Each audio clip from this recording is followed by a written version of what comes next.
अस्सलाम वालेकुम वरहमतुल्लाहि वबरकातुहू।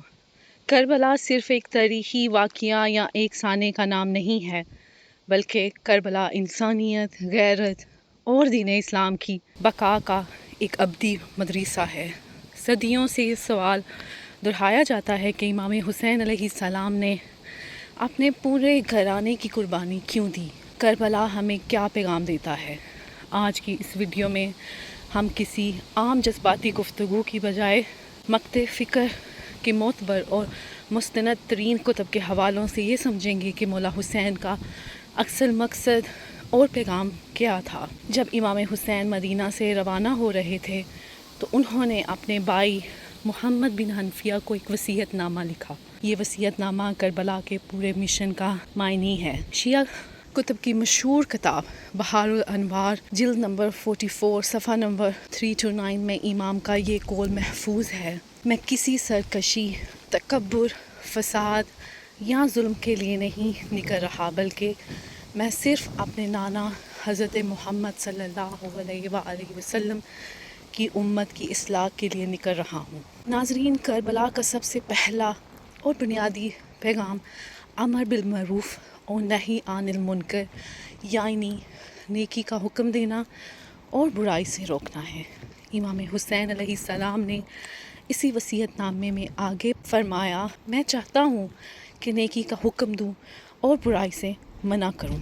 इसका मतलब ये है कि जब माशरे में जुल्म, नाइंसाफ़ी और हराम को हलाल बना दिया जाए तो एक सच्चे मोमिन की ज़िम्मेदारी है कि वो खामोश ना बैठे। यजीद का किरदार सिर्फ़ एक शख्स का नाम नहीं था, बल्कि वो एक बदअनवान, जालिम और फासिक निज़ाम की इलामत था। अगर कोई ऐसे जालिम हाकिम को देखे जो अल्लाह की हराम करदा चीज़ों को हलाल कर रहा हो, खुदा के अहद को तोड़ रहा हो और वो शख्स अपने अमल या ज़ुबान से इसके खिलाफ आवाज़ ना उठाए, तो अल्लाह को हक है कि इस खामोश रहने वाले को भी उसी जालिम के साथ जहन्नुम में डाल दिया जाए। ये मैंने आपको हदीस सुनाई है बहारुल अनवार में। इमाम हुसैन अलैहिस्सलाम ने खुतबा देते हुए रसूल खुदा की ये हदीस याद दिलाई थी। ये आपको हदीस मिल जाएगी मक्तले हवा रमज़ी में जिल्द नंबर 1234 सफ़ा नंबर है इसका।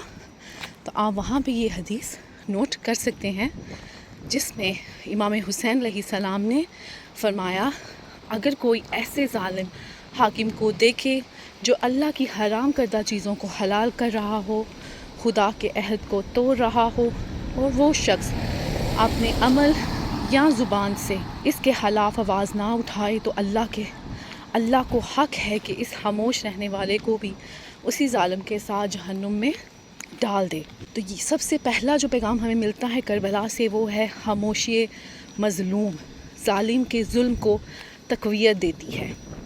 अपने दूर के यजीदी निज़ाम के खिलाफ आवाज़ उठाना करबला का असल सबक है जो हमें करबला से हासिल होता है। करबला का दूसरा बड़ा पैगाम है हुर्रियत यानी आज़ादी और गैरत ईमानी। इमाम हुसैन अलैहिस्सलाम ने हमें सिखाया है कि एक मोमिन सब कुछ बर्दाश्त कर सकता है, लेकिन वो ज़िल्लत और बैत जुल्म को कबूल नहीं कर सकता। इमाम हुसैन अलैहिस्सलाम का एक और मशहूर खुतबा मिलता है जो उन्होंने अशूरा के दिन दिया था। शेख मुफीद की कुतुब अल इरशाद जिल्द नंबर 2 में और इब्ने ताउस की अल खौफ में इमाम का ये तरीही जुमला दर्ज है, आगाह हो जाओ कि इस इब्ने ज़ियाद ने मुझे दो चीज़ों के दरमियान ला खड़ा किया है, या तो तलवार यानी मौत या फिर ज़िल्लत, और हमसे ज़िल्लत बहुत दूर है, हम ज़िल्लत को कभी कबूल नहीं करेंगे। इमाम ने वाशगाफ अल्फाज में वाज़ह कर दिया कि अल्लाह, इसके रसूल और पकीज़ा अगोश्त जनाब बीबी फ़ातिमा सलामुल्लाह अलैह जिनमें इनकी परवरिश हुई है, वो कभी ये इजाज़त नहीं देते कि एक इंसान, आज़ाद करदा इंसान किसी जालिम के सामने घुटने टेक दे। यहीं से हमें इज़्ज़त की मौत का फ़लसफ़ा मिलता है। बहारुल अनवार जिल्द नंबर 44 में इमाम का फरमान है, मैं हक़ की राह में मौत को सादत समझता हूँ और जालिमों के साथ جینے کو ذلت اور بیزاری۔ کربلا کا تیسرا عظیم پیغام تسلیم و رضا ہے، یعنی خدا کی مرضی کے سامنے سر تسلیم ہم کر دینا۔ عاشوراء کے دن جب امام حسین علیہ السلام کے تمام انصار اور مددگار، یہاں تک کہ علی اکبر اور علی اصغر بھی شہید ہو گئے اور مولا زخموں سے چور سجدہ حالق میں تھے، تو زائرین اور عزاداروں کے لیے مقتل کی کت جیسے الخوف میں امام کی آخری مناجات درج ہیں: اے میرے رب، تیری رضا اور فیصلے پر میرا صبر ہے، تیرے سوا کوئی معبود نہیں، اے فریادیوں کے فریاد سننے والے۔ سوچئے، سب کچھ قربان کرنے کے بعد بھی گلہ نہیں کیا بلکہ شکر کیا ہے۔ یہ ہے ایمان کا اعلیٰ ترین درجہ۔ اس کے ساتھ ہی کربلا میں ہمیں نماز کی اہمیت سکھائی جاتی ہے۔ اللہ اکبر۔ علامہ مجلسی کی بحار الانوار میں ذکر ہے کہ شب عاشوراء 9 محرم کی رات امام حسین علیہ السلام نے اپنے بھائی حضرت عباس سے فرمایا تھا کہ یزیدی لشکر سے ایک رات کی مہلت لے لو، کیونکہ امام علیہ السلام نے فرمایا، خدا جانتا ہے کہ میں اس کی خاطر نماز پڑھنے، اس کی کتاب قرآن کریم کی تلاوت کرنے اور کثرت سے دعا و استغفار کرنے کو کتنا پسند کرتا ہوں۔ سبحان اللہ۔ پھر 10 محرم کو زوال کے وقت تیروں کی بارش میں بھی امام نے نماز با جماعت ادا کی، جو یہ بتاتی ہے کہ دنیا کا کوئی بھی بحران یا جنگ نماز الہی سے غافل نہیں کر سکتی۔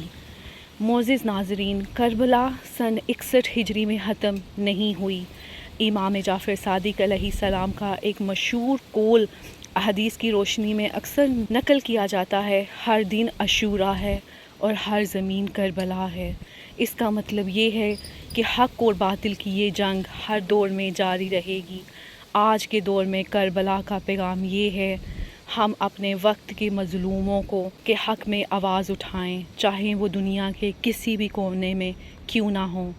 ہم اپنی زندگیوں میں سچائی، دینداری اور نماز کو اولویت دیں۔ اللہ اکبر۔ ہم کسی بھی عارضی دنیاوی فائدے کے لیے اپنے اصولوں اور دین کو رسوا نہ کریں۔ کربلا ہمیں سکھاتی ہے کہ فتح صرف تلوار یا لشکر کی نہیں ہوتی، بلکہ فتح خون کی ہوتی ہے جو زہر ظلم کو مٹا دیتا ہے۔ امام حسین علیہ السلام نے بظاہر جان دے دی، لیکن اسلام کو قیامت تک کے لیے زندہ کر دیا۔ جیسا کہ جوش ملی آبادی نے کہا تھا، ہر قوم پکارے گی ہمارے ہیں حسین۔ اللہ تعالیٰ ہمیں پیغام کربلا کو سمجھنے اور امام حسین علیہ السلام کے نقش قدم پر چلنے کی توفیق عطا فرمائے، اور ہمیں واقعہ کربلا کو صحیح معنوں میں سمجھنے کی، زندگی کو بہتر بنانے کی، آئمہ کے بتائے ہوئے رستے پہ چلنے کی توفیق عطا فرمائے، اور ہمیں ایسا بنا دے جیسا کہ وہ چاہتے ہیں۔ جیسے کہ مولا علی کا فرمان ہے کہ اے اللہ، تو ویسا ہے جیسا کہ میں چاہتا ہوں، پر مجھے ایسا بنا دے جیسا کہ تو چاہتا ہے۔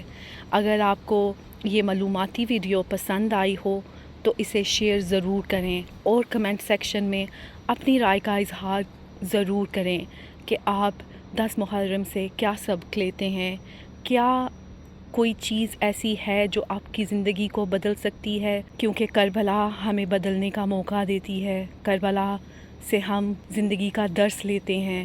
جب آپ ایک دفعہ مولا حسین کی زیارت کر کے آتے ہیں تو ایک ایسے نامولود بچے کی طرح ہوتے ہیں جو پھر سے جنا ہوتا ہے۔